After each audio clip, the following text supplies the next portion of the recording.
दिशा। क्या हुआ संभालो पापा। डॉक्टर आता होगा, संभालो संभालो पापा। डॉक्टर आता होगा, संभालो। अभी तक डॉक्टर भी नहीं आया, गौतम का फोन भी नहीं आया। आई मैं देखती हूँ। डॉक्टर जल्दी चलो। आई डॉक्टर साहब। प्लीज आप सब जरा प्लीज बाहर जाएंगे, मुझे मैं चेकअप करना है। चलिए बाबा। मैडम आप भी प्लीज।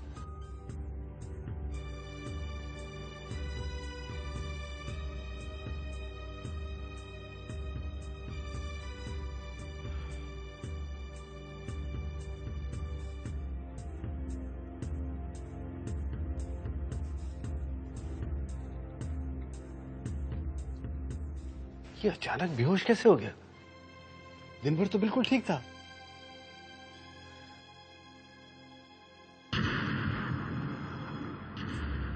मैं भगवान से प्रार्थना करके आती हूँ पापा के लिए।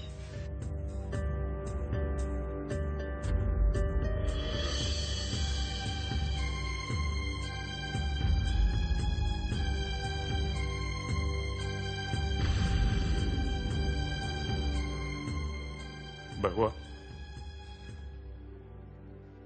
ये घर जाए तो जाए, लेकिन मेरे बेटे को कुछ नहीं होना चाहिए। उससे मत छीन ले। आजोबा, बाबा को कुछ नहीं होगा आजोबा। और डॉक्टर है उसके पास, बस एक बार होश आ जाए सब ठीक हो जाएगा। लेकिन कब आएगा उसे होश? आजोबा, आप तो हमारा सहारा है, अगर आप ही टूट जाएंगे तो।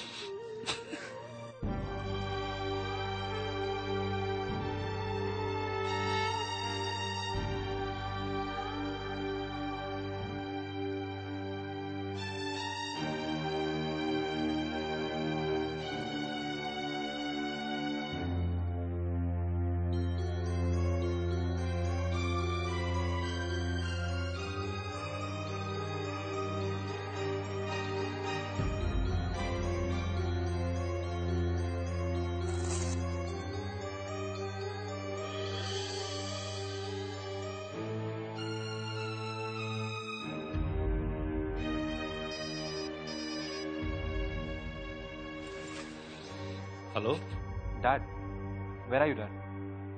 काम का कुछ हुआ? नहीं हुआ बेटा। डैड आप घर कब आ रहे हैं?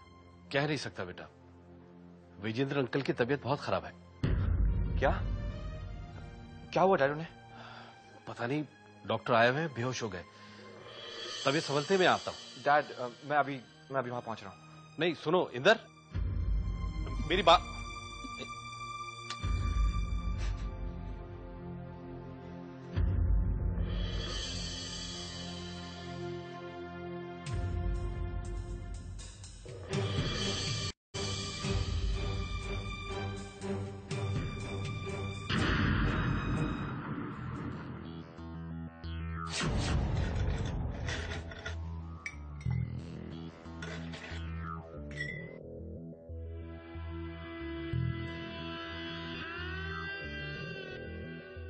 तुम यहाँ क्या कर रहे हो? तुम्हारी हिम्मत कैसे हुई मेरे बाबा से इस तरह से बात करने की?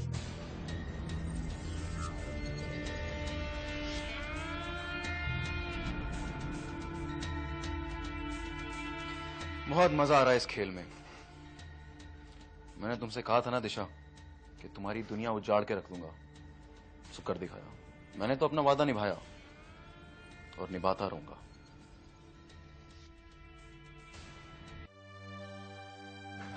डैड, अंकल कैसे हैं? कहाँ है वो?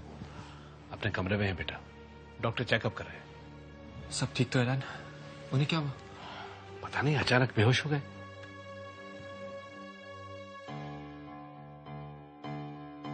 अब वो कैसे हैं डॉक्टर साहब? वेल ही इज फाइन, लेकिन मैंने अभी उन्हें किसी से भी मिलने से मना कर दिया है। उन्हें रेस्ट की जरूरत है। मैंने उन्हें ट्रैंक्विलाइजर दे दिया है, थोड़ी देर में नींद आ जाएगी। उन्हें आराम करने दीजिए। लेकिन उसे क्या हो गया? वही हाई ब्लड प्रेशर अचानक में बढ़ गया, पिछली बार की तरह। देखिए, इतने ज्यादा हाई ब्लड प्रेशर से हार्ट अटैक भी हो सकता है।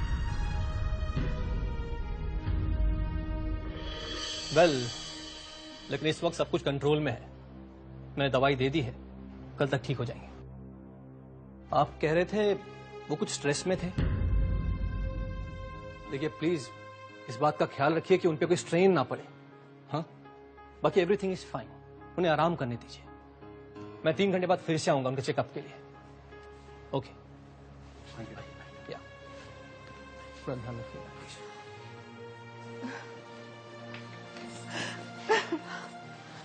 आई, आप तो बाबा ठीक है ना?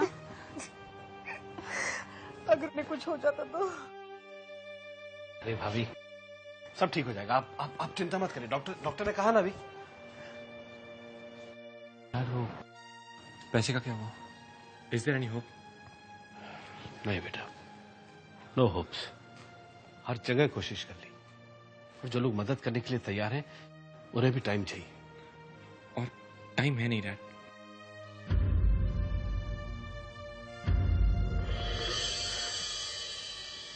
कल शाम तक कुछ नहीं होने वाला है। लगता है घर छोड़ना ही पड़ेगा।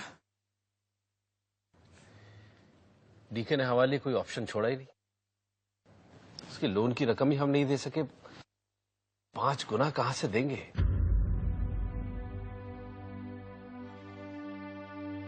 भाई साहब, आप ये बात किसी से मत कहिएगा। घर में रहने दीजिए इस बात को। भाभी ठीक कह रही है। कैसे छोड़ेंगे इस घर को? कितने सालों से कितने प्यार से बसाया था।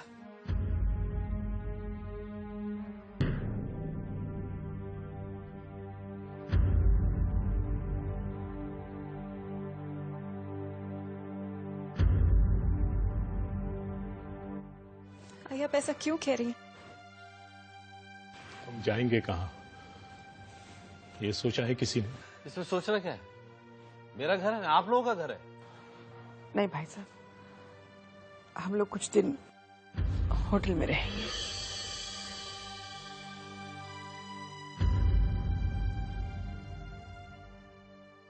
कैसी बातें कर रही है भाभी?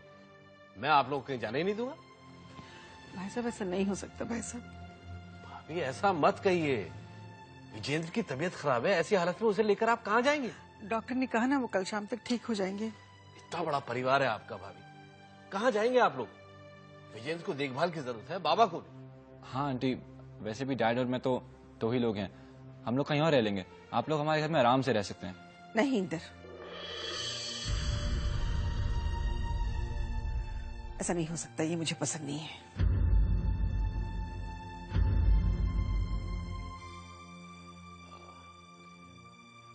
अच्छा भाभी, एक काम करते हैं। मेरा जो वर्सोवा वाला बंगला है काफी दिनों से खाली पड़ा है। सफाई वगैरह उसकी होती रहती है, लेकिन बस थोड़ा छोटा है और पुराना भी।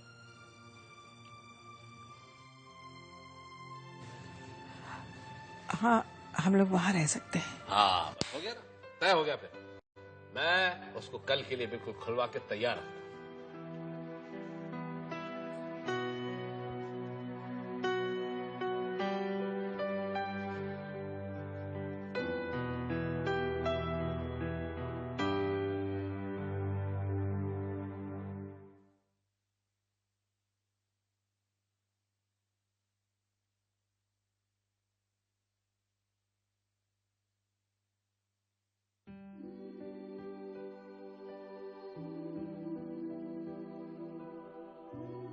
मेरी वजह से क्या क्या हो गया, क्या कुछ होने वाला है।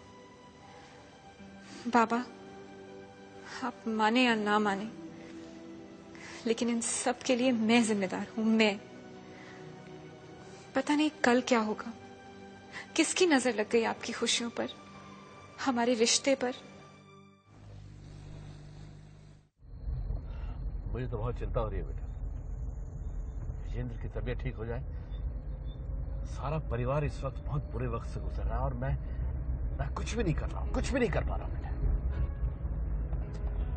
नहीं डैड, आप ऐसा क्यों सोचते हैं? आपने अपनी तरफ से पूरी कोशिश करी है और फिर अब किसे मालूम था कि जेटीबी बैंक ही बैंकरप्ट हो जाएगा। अंकल चेक भी यूज नहीं कर सकेंगे। तुम तो वहां थे नहीं, तुमने देखा नहीं। और डीके वहां आया और किस तरह सबको धमका के गया। बहुत सड़े हुए दिमाग का आदमी है वो। क्या कहा डैड उसने? बस वही दिशा के बारे में। दिशा के बारे में? क्या डैड? नहीं, मेरा मतलब है बस बोलने लगा पूरे भोसले परिवार को सबक सिखाना है। हाँ। मैं इतना शर्मिंदा महसूस कर रहा हूँ कि ऐसे वक्त में अपने सबसे करीबी दोस्त के लिए मैं कुछ भी नहीं कर पा रहा हूँ, कुछ भी नहीं। डैड, आप क्यों शर्मिंदा महसूस कर रहे हैं? मुझे मालूम है जो कुछ हुआ है सब मेरी वजह से हुआ है। नहीं इंदर, तुम ऐसा क्यों कह रहे हो? नहीं डैड, आंटी सिर्फ मेरी वजह से इस घर में नहीं आना चाहती हैं। नहीं, मेरे ख्याल से नहीं डैड, मैंने नोटिस किया था। आंटी दिशा को इस घर में इसलिए नहीं लाना चाहती क्योंकि इस घर में मैं रहता हूँ। वो हमारे पुराने बंगले में जा सकती है लेकिन हमारे इस घर में नहीं आएंगी वो, क्योंकि इस घर में मैं रहता हूँ डैड। सब कुछ मेरी वजह से। नहीं बेटा, अपने आप को ब्लेम मत करो। वक्त से कुछ हालात ही ऐसे बना दिए। प्यार करना कोई गुनाह नहीं है, लेकिन हालात ने उसे गलत बना दिया। रिलैक्स। आपको इस तरह नहीं देख सकती, असहाय, लाचार, और अब आपकी तबीयत भी ठीक नहीं है। जिस समय को लेकर हम खुश थे वो समय इस कदर भारी पड़ जाएगा हमने कभी सोचा भी नहीं था। सोचा था रानू की शादी होगी और आप रिटायर होकर मेरे साथ इस घर में, लेकिन अब कुछ और होगा। ये घर नहीं रहा और रानू इंदर के सिवा किसी और से शादी नहीं कर सकती।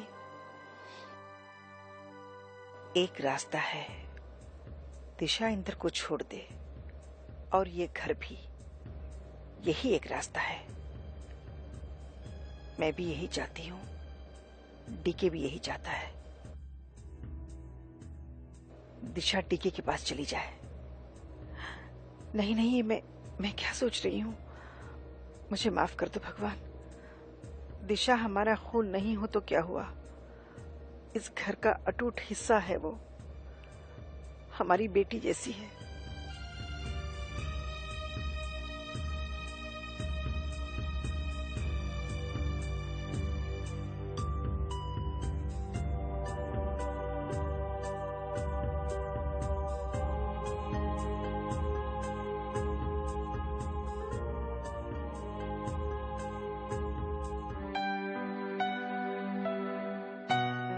आजोबा, आज आप वॉक पर नहीं गए?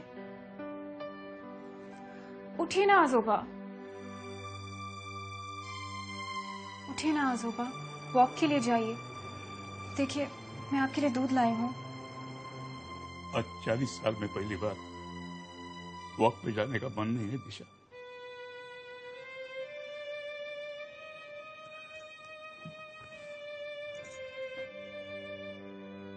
दिशा,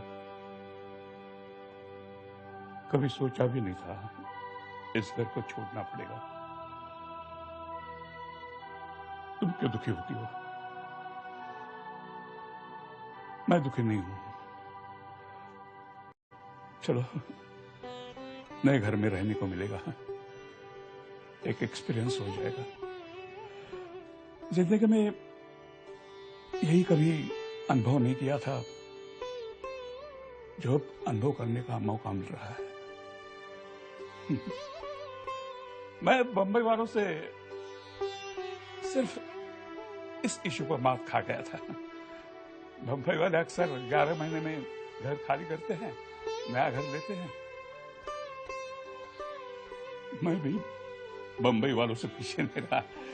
एक बार ही सही मैंने अपना घर बदल लिया। आजोबा, मुझे बाबा की बहुत चिंता होती है।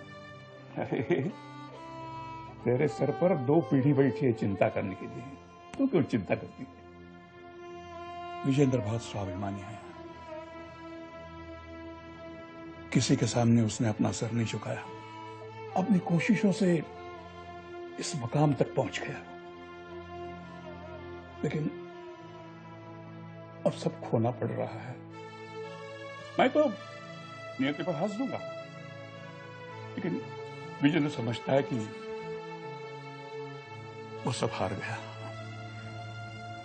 लेकिन आजोबा, अभी तो रात तक का वक्त है ना। ये घर नहीं छूटेगा। मैं देखती हूँ।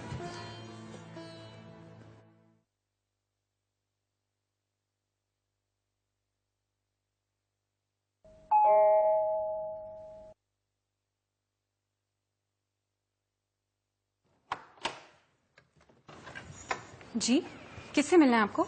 हम पैकर्स एंड मूवर्स कंपनी से आए हैं। Packers and movers? हमें कुछ पैकिंग नहीं करनी है, हम कहीं नहीं जा रहे हैं, आप प्लीज जाइए। हमें डीके सर ने भेजा है। देखिए, यहाँ पर हम रहते हैं, डी के नहीं। आप प्लीज जाइए। देखिए, हमें सामान बांधकर ही लौटने को कहा है। मैंने आपसे कहा गेट आउट।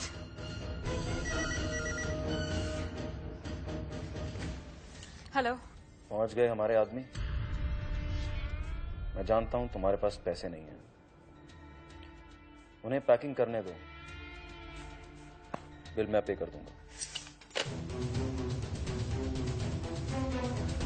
आप लोग गए नहीं अभी तक? जाइए, निकलिए यहाँ से। Get out. सामान गेट आउट।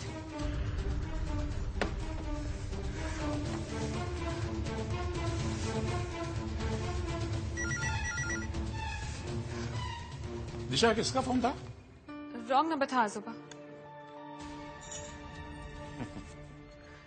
हाँ, झूठ बोल रही हो अपने अजूबा से? मेरे सारे नंबर सही हैं। Nothing goes wrong with me. तुम्हारी इंफॉर्मेशन के लिए बता दूं कि सेंट्रल हॉस्पिटल में मैंने तुम्हारे बाबा के लिए बेड बुक कर दिया।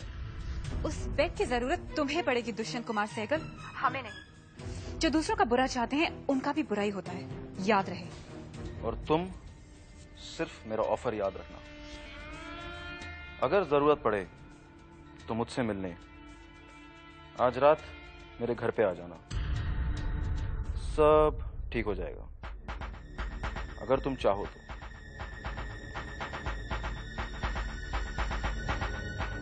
हाँ, मैं यही करूंगी। यही सही है। इस घर के लिए, बाबा के लिए, रानो के लिए, आई के लिए, सबके लिए यही सही है।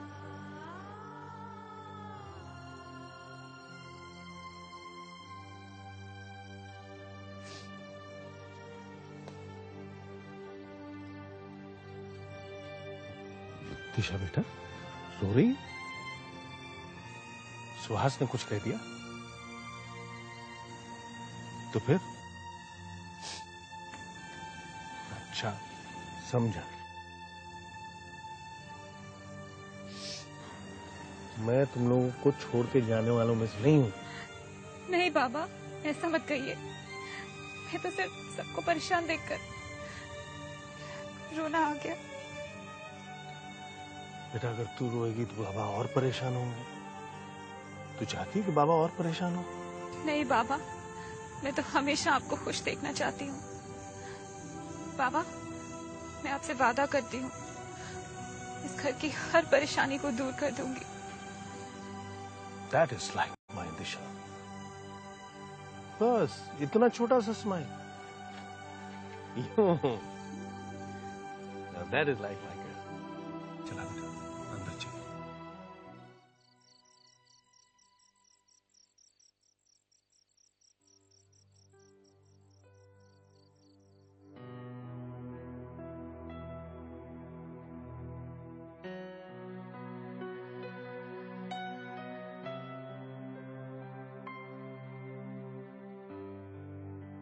आप ये मत सोचिएगा बाबा कि आपके दिए हुए संस्कारों को मैं भूल गई हूँ, या आपकी परवरिश में कोई कमी थी, या मैं ये कदम इसलिए उठा रही हूँ कि मुझे आपका कर्ज चुकाना है।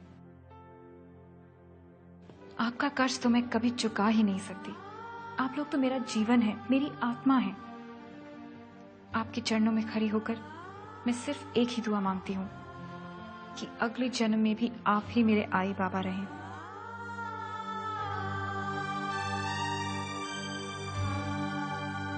आशीर्वाद दीजिए कि मेरे कदम कभी न लड़खड़ाएं।